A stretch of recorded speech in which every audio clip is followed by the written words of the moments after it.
Hey everyone, it's Chef Todd. I was just about to cook my own dinner tonight, but I got to one of the first steps and I realized they all came rushing back. All these comments that I've gotten this week, people telling me, Chef Todd, I can't get my chicken breast to the right internal temperature when I'm sauteing. Chef Todd, my item is too thick, or I'm trying to batch cook things, that I have more chicken breast than will fit in my pan. And this whole idea comes down to controlling heat. And the very first step when you're starting saute is one that a lot of home cooks ignore right away. So tonight I'm going to make a shrimp Alfredo with some red peppers. I've already done my prep. Let me show you. I've got some red peppers I cut up here. Here's my shrimp, 21, 25 shrimp, P&D, peeled and deveined. I pre-cooked my pasta. That's going to go in the pan. And I've made this nice Alfredo sauce, which was simply butter, flour, roux, and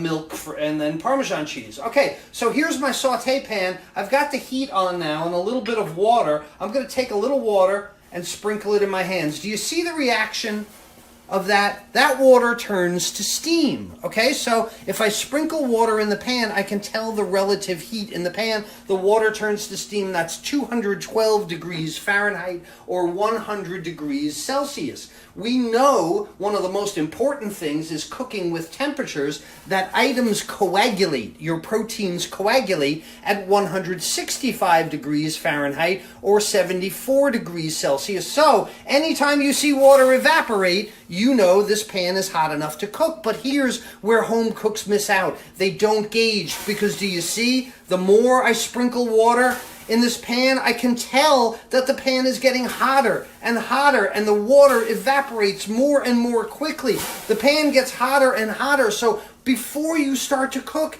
gauge what the temperature of your pan is for the best results. If you want a nice brown color on your chicken breast, that's going to caramelize sugars. You can't do that if you're starting in a cold pan. If you're cooking a thicker item, like if you're any of the people that write to me about a thick chicken breast in the item, you need to start with a colder pan that way and work your way up. If you're doing a quick stir fry, like I'm going to do with these shrimp, I want to caramelize them really quickly, get them brown and crunchy. I want as hot a pan as I can possibly get. And this is a really important part of cooking, controlling the heat and starting with a hot pan. It's one of the discoveries, these small little tidbits that I love to share with you that can take your cooking from fair to fantastic. And that happens to be my class, my free class going on right now. If you want to see more of these great cooking tips, take my free class right now at webcookingclasses.com/discover. It's the 3 cooking discoveries that can take your cooking from fair to fantastic, and join the class now.